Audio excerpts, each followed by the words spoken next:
So hi guys, dito nag-RG kami ni Idolo Eggbone. Actually bago ang lahat ito yung mga sinasabi niya, ahahaha. Peace na tayo idol. Sorry last magkasama tayo sa game, nakalimutan ko mag-sorry na wala ka kasi. Sama mo ako next time Lods. Ganito kasi yan, nag-core ako nung nag 5 man kami na-stress siya sa akin pagkatapos ako pa yung galit, ahahaha. Ayaw ko kasi nang may ingay sa laro. Kung pro kayo maglaro, ibahin ninyo naman ako kasi ako simple lang, manalo matalo maganda parent ST ayos lang, ahahaha.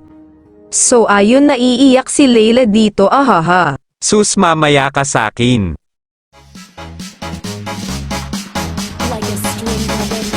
So dito nakita ko siya kaya pinuntahan ko. Ay kala ko creeps, ahahaha. Magsaya na kayo habang maaga pa. So dito hindi napatay ni Karina si Vale kaya pinaliparan ko ng ligaw na bala. Ayon sa Polnat aman ang utak, ahahaha. Dahil naiinip na ako dito, inabangan ko siya, ayon patay na naman siya. Ahahaha, IS ba? My turn. Ahahaha, bawi kan alang next time Layla.